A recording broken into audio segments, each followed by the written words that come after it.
cultures may never meet. They may speak different languages, worship different gods, yet they can tell myths built on same underlying pattern. This striking feature has become the foundation of Claude Lévi-Strauss's structural theory of mythology. He argued that myths are not important because of the stories they tell, but because of the hidden structures they reveal about human mind. Today we will uncover those invisible structures and understand why Claude Lévi-Strauss has called myth a language. Hello everyone, welcome back to my channel. I hope you are all doing well. If you are new to my channel, I am Dr. Riya Dattu and I make videos on English literature, literary criticism and this kind of topics. If they are something of interest to you, consider subscribing. So without further ado, let us begin. Claude Lévi-Strauss's theory of mythology is one of his most significant contributions in anthropology and literary criticism. His approach revolutionized the study of myths by arguing that myths are not traditional stories invented to explain the natural phenomena. Rather, they are sophisticated systems of thought that reveal the universal structure of human mind. Claude Lévi-Strauss was a French anthropologist who transformed 20th century anthropology by applying linguistic structuralism to the study of culture. Inspired by the study of Ferdinand de Saussure and later Roman Jakobson, Lévi-Strauss argued that myths, like language, possess an underlying structure that govern the meaning. His most important works on mythology include structural anthropology, the raw and the cooked mythologics, the savage mind. Unlike earlier anthropologists who searched for the origin or historical truths behind myths, Lévi-Strauss asked, how does human mind organize myths? His answer was revolutionary. Myths are expressions of the structure of human mind. Structuralism argues that meaning does not exist in isolated objects. Meaning is produced through relationships.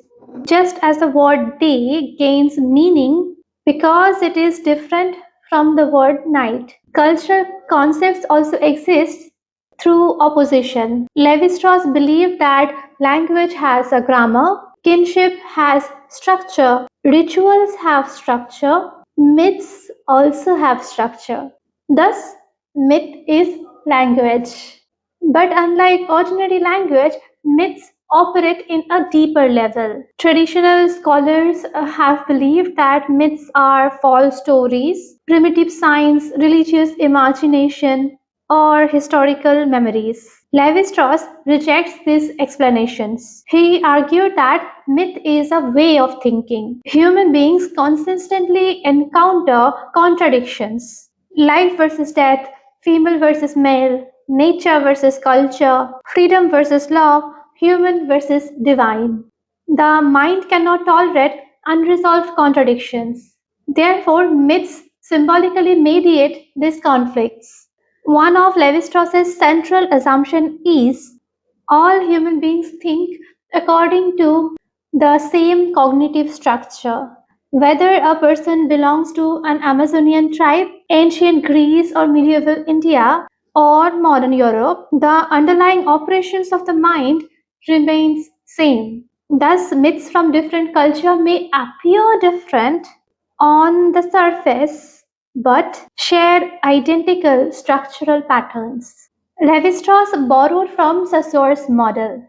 Just as language is composed of phonemes and morphemes and syntax, myths also possess units. However, the basic unit of myth is not one word. It is called mytheme. A mytheme is the smallest meaningful unit of the myth. It functions like the phoneme in language.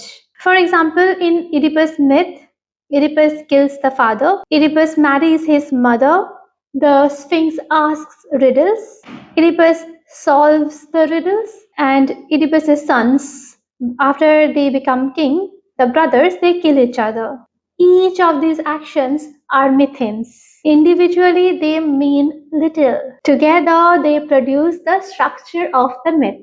Thus, meaning lies not in isolated events, but in their relationships. The cornerstone of Levi-Strauss's theory is binary opposition. Human thoughts naturally organizes events as oppositions. For example, if we consider these two sides, here is like life versus death, nature, culture, freedom, law, human, divine, wild, civilized, light, darkness, good, evil. The human mind thinks by making distinctions.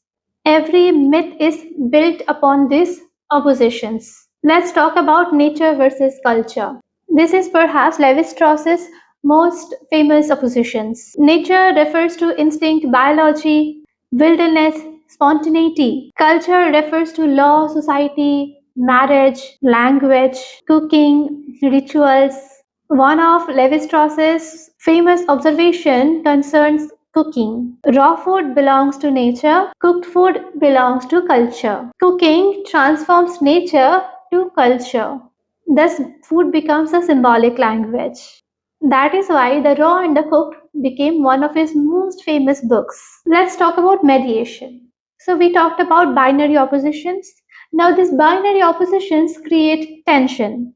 Myths attempt to resolve this tension by mediation. Meditative figures stand between these two oppositions. For example, human beings mediate.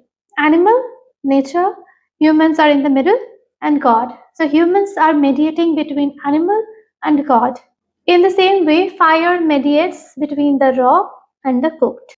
Marriage mediates between desire, the wilderness, and society. Trickster figures mediate between order and chaos. Thus, myths do not eliminate contradictions. They symbolically negotiate them. Let's consider the example of the trickster. Levi-Strauss analyzed the Native American myths involving trickster figures such as Coyote and the Raven. These creatures occupy an intermediate position. They are neither fully civilized nor wild. They are both creators and destroyers. They are both wise and foolish because they exist between the opposites. They help reconcile between the contradictions in the myth. Let's talk about the analysis of the Oedipus myth. Levi-Strauss offered one of the most famous structural readings of the Greek Oedipus myth. Rather than interpreting it psychologically, as Sigmund Freud did, he arranged the events into four relational groups. These reflect several oppositions, including blood relations versus social relations, birth from the earth versus biological birth, knowledge versus ignorance, human intelligence versus fate. The significance of the myth lies not only in Oedipus as an individual, but in the network of relations among these opposing ideas. He claimed that myth is timeless. Historical narratives move from past, present, future, but myths function differently. Every retelling is simultaneously ancient, present, and future. A myth exists outside the ordinary historical timeline. It's always available for interpretation while preserving its underlying structures. Levi-Strauss argued that myths evolve through transformation rather than disappearing. One myth becomes another by altering characters, setting, or events while retaining the same structural concepts and structural relationships. For example, heroes kill monster, then in a different culture, a hunter kills dragon, then in modern story, scientists defeat aliens. So these are all different narratives, but they have the same structure. Levi-Strauss also famously compared myth with music. Why? Music gained meaning through relationships among notes rather than individual notes. Similarly, myths gain meaning through the relationship between mythemes rather than isolated events.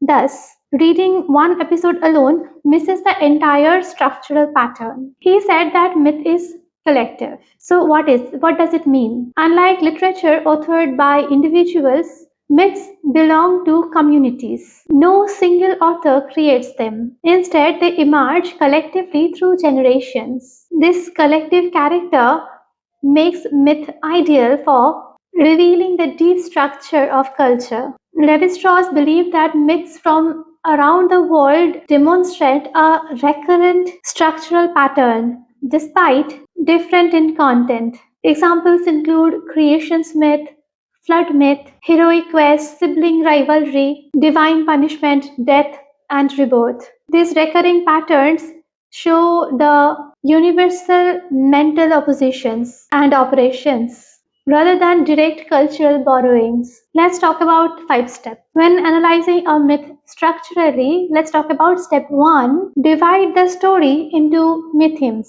For example, hero leaves home, hero meets helper, monster attack, hero wins, kingdom restored. Step 2. Arrange the mythemes into structural relationships rather than chronicle order. Step 3. Identify the binary oppositions like nature versus culture, hero versus villain, human versus divine. And step 4 is to identify the mediator like the human, the trickster, the fire, magic, or the animal guide. And the final step is to interpret how these myths symbolically negotiate the contradictions. So Claude Lévi-Strauss's theory on mythology provides a scientific methodology of studying myths. It also demonstrated that myths have structural organizations. It enables the cross-cultural comparison without assuming that one culture is superior.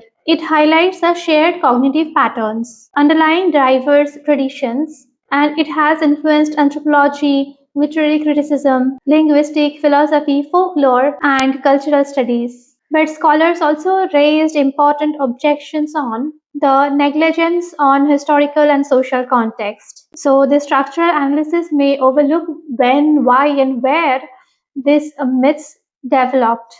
There is limited attention to social change. So, this method emphasizes tribal structure more than historical transformation. They also said that there is an overemphasis on binary opposition. Then there is another flaw is that the interpreter may discover structure that are not clearly supported by the myth itself.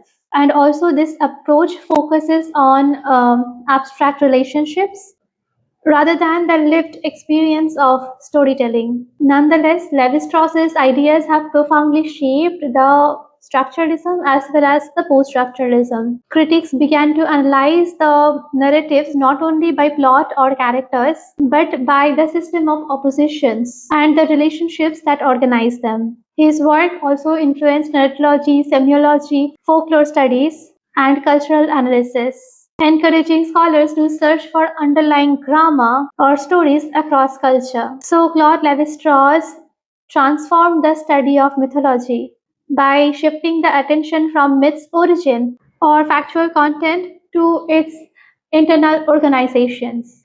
Myths, in his views, function like language, composed by mythemes, structured through binary oppositions, and connected by symbolic mediations that help societies think through fundamental contradictions. Whether examining Greek legends or indigenous American mythologies or modern narratives, his structural approach suggests that beneath the immense variety of stories lies the remarkable consistent architecture of human thought. So that is my lecture on Claude Lévi-Strauss. If you want, I would like to make a detailed lecture on the raw and the cooked. So comment below whether you would like that or not. So if you like this video, give it a thumbs up. And for more videos like this, keep an eye on my channel. Thank you. Bye-bye.